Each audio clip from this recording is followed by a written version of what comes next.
मैंने एक कहावत बताई थी, कुछ लिख के सो, कुछ पढ़ के सो। कल जिस जगह सोया था तू, उस जगह से कुछ बढ़ के सो। और आप लोगों को ये अच्छे से बता दूं, मैं किसी भी कॉम्पिटिटिव एग्जाम का सिलेबस कभी खत्म हो ही नहीं सकता। अब मैं तुम्हें यहाँ के बारे में थोड़ा बता देता हूँ कि मुझे यहाँ से क्या मिला। पढ़ तो मैं बहुत दिन से रहा था।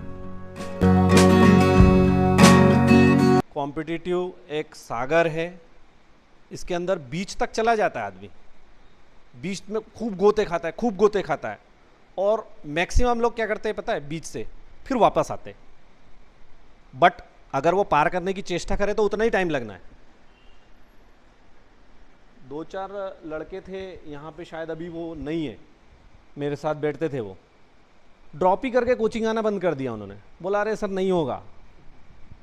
भाई मैंने 2018 में सितंबर में कोचिंग ज्वाइन किया, 2020 शायद मार्च में कोरोना लग गया, 2021 पूरा ड्रॉप रहा, 2022 में भी लगभग कोरोना रहा शुरू में, 2022 अप्रैल के बाद में वापस से फिर शुरू किया। और कोचिंग छोड़ने के बाद या पढ़ाई छोड़ने के बाद लिटरली बता रहा हूँ मैं आपको, अगर आपने 1 महीना भी छोड़ा, जितना पहले पढ़ा था ना सब साफ हो जाएगा, जीरो से स्टार्ट करना पड़ेगा। मेरा आपसे निवेदन है कंटिन्यू रखो। मेरा इस कोचिंग में ज़्यादा बच्चों से इंटरेक्शन नहीं रहा। एक वो गुड़िया बैठी है बीच में, मेरे को नाम नहीं पता उसका, लिटरली मुझे नाम नहीं पता, बट मेरे से टच में है वो व्हाट्सएप पे। जिस दिन उसका पटवारी का पेपर हुआ था, उससे एक दिन पहले मैंने उसको बहुत इनकरेज किया था, क्योंकि मेरा पटवारी का भी पेपर ये मान के चलिए निकला हुआ है। पटवारी में मेरे 98 नंबर है, एक्स सर्विसमैन कैटेगरी में मेरा वो भी हो ही जाएगा। अब मुझे सर बोलते थे ऐसा, जब यहाँ पे कोई बच्चा आता था ना, सर बार बार बोलते थे कि जब निकलेंगे ना तो एक साथ निकलेंगे और तुम समझ नहीं पाओगे कहाँ जाना है। मेरे को विश्वास ही नहीं होता सर की बातों पे। अरे सर क्या बातें कर रहे हो, मैं तो बार बार फेल हो जाता हूँ, बार बार फेल हो जाता हूँ। एक बच्चे ने सर को फ्रस्ट्रेट किया, अप्रैल का महीना है शायद, अप्रैल का महीना, मार्च या अप्रैल का महीना था, और सर से उसने फ़ोन करके ये कहा कि मेरा सिलेबस पूरा नहीं हुआ। आप लोगों को एक बात लिटरली बता रहा हूँ, 4 साल हो गए मुझे पढ़ते पढ़ते, मेरा कभी सिलेबस नहीं ख़त्म हुआ।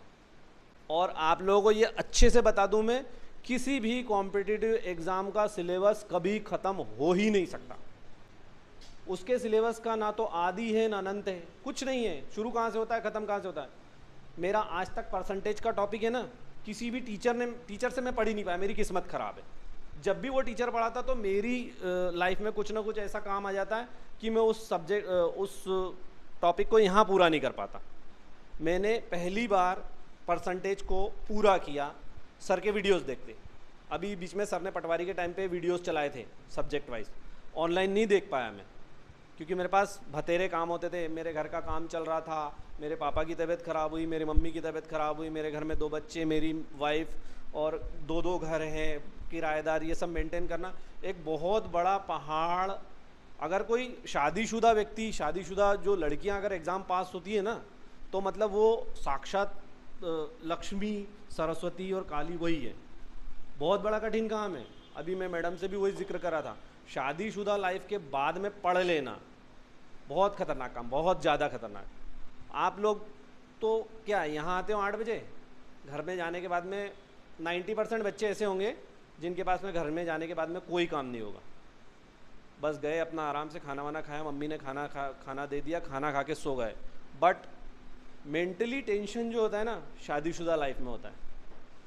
मेरी लाइफ को तो मैं क्या डिस्क्राइब करूं, मेरे को तो कुछ समझ में ना। 40 साल की उम्र, 17 साल कॉपी किताब छोड़े हुए हो गए।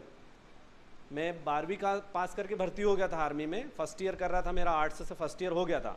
और मेरे भी जीवन में यही उदासीनता छा गई थी। अब क्या करना, पड़ के नौकरी तो लग गई, 7,500-8 हज़ार रुपये तनख्वाह मिलती थी उस टाइम पे, और जब रिटायर हुआ तब 63,000 रुपये तनख्वाह थी मेरी।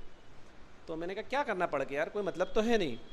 तो मैंने एक बार, हमारे इंटरनल एग्ज़ाम होते हैं, SSB भी दिया, मगर मध्य प्रदेश की अंग्रेज़ी कमज़ोर थी, और ख़ास मैं गवर्नमेंट स्कूल से पढ़ा, मेरी भी अंग्रेज़ी कमज़ोर थी, नहीं हो पाया। मेरे अफसर ने मुझे 2-3 बार टच किया, पंकज जा तो, लेकिन मैं नहीं गया।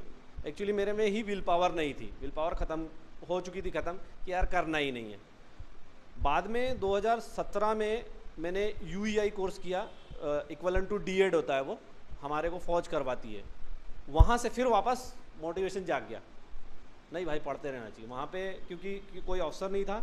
हमारे साथ वाले JCOs जो होते हैं, 2 स्टार जो होते हैं, यहाँ पे ऐसा ही होता है, वो JCOs होते हैं, वो पढ़ाते हैं और वो आर्मी एजुकेशन कोर्स से ही होते हैं। उन्होंने कहा कि ज़िंदगी भर रोज़ कुछ ना कुछ पढ़ते रहना चाहिए। उन्होंने एक कहावत बताई थी, कुछ लिख के सो, कुछ पढ़ के सो, कल जिस जगह सोया था तू, उस जगह से कुछ बढ़ के सो। तो वो पता नहीं वो लाइनें छप गई,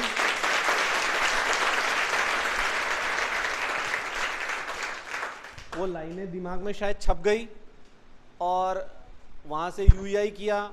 UEI करने के बाद में फिर एक मौका फिर मिला कोर्स पे जाने का, फिर आर्मी के थ्रू ही ITI किया रेफ्रिजरेशन कोर्स से, और वहाँ पे एक बिहारी बंदा मिला। बिहारी बोलते हैं ना, सब लोग बोलते हैं कि बिहारी यार बहुत ख़राब होते हैं। बिहारी मेरे ख्याल से पुराना आंकड़ा बता रहा हूँ मैं, 60 से 70% IAS अधिकारी जो है बिहार से हैं। तो बिहारी जितने ख़राब होते हैं उतने अच्छे भी होते हैं। उस बिहारी ने फिर मोटिवेशन डाला, बोले यार ITI करने के बाद अपन करते क्या है, कोचिंग चलते हैं।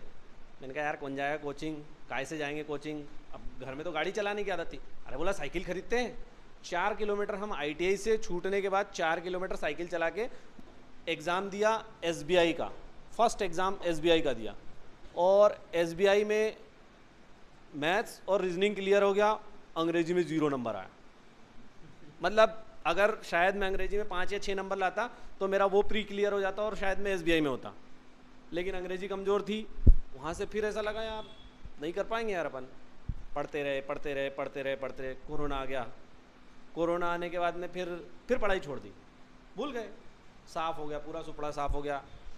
जेल पुलिस का एग्ज़ाम दिया 2020 में, जेल पुलिस का एग्ज़ाम क्लियर किया मध्य प्रदेश का, उसका फिज़िकल क्वालिफाई किया, उसका DV भी हुआ, और फाइनल लिस्ट में नाम नहीं आया। बहुत मोरल डाउन हो गया। मैंने कहा यार कोई मतलब नहीं, नौकरी ऐसे नहीं मिलती, लगेगी भी नहीं। मैंने कहा चल ठीक है। SSC दिया था MTS, उसके दोनों एग्ज़ाम क्लियर हुए, रिटर्न और डिस्क्रिप्टिव। उसका DV कराया रायपुर में, उसमें फाइनल लिस्ट में नाम नहीं आया। मैंने कहा यार अपने लिए बनी नहीं है सरकारी नौकरी, फिर क्या करूं। फिर अभी SSC MTS आया था, इसका हवलदार, नारकोटिक्स हवलदार वाला आया था पिछले बार 2021 में।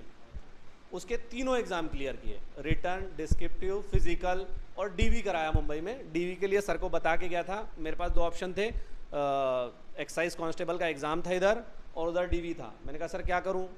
बोला सर आप DV करवाओ। DV करवाने गया, DV करवा करके वहाँ पे 2.5 का रेशियो बुलाया था एक पोस्ट के लिए। कटअप 54 थी पहले, और सीधे जाके 64 पे क्लोज हो गई। मेरे 61.44 नंबर थे। मैंने कहा फिर एक बार, और मैंने जब फर्स्ट एड हो जाता हूँ 3 दिन खाना नहीं खाया मेरा। जब नारकोटिक्स हवलदार का रिजल्ट आया था तो मैंने 3 दिन तक खाना नहीं खाया।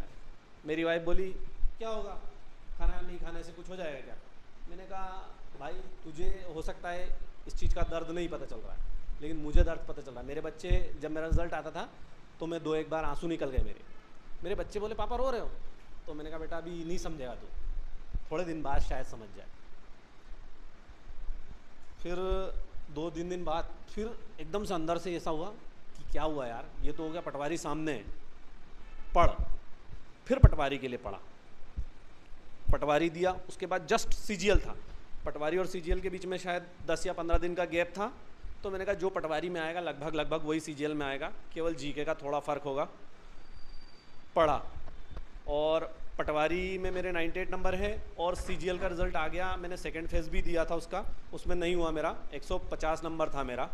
और पिछले बार की जो कटअप थी एक्स सर्विसमैन की वो 180 थी, तो मुझे लगा इस बार वैकेंसी ज़्यादा होगी तो शायद हो जाएगा, उसमें नहीं हुआ। और ITI TO मेरा क्लियर है, डॉक्यूमेंट बाकी है, और फाइनली ये मैं अभी फ़िलहाल ज्वाइन कर रहा हूँ। वर्ग 2 भी मेरा क्लियर है प्री, और वो भी उसका सेकंड फेज़ भी मेरा क्लियर होगा, क्योंकि मैंने उसकी तैयारी ठीक ठाक करी। अब मैं तुम्हें यहाँ के बारे में थोड़ा बता देता हूँ कि मुझे यहाँ से क्या मिला। पढ़ तो मैं बहुत दिन से रहा था,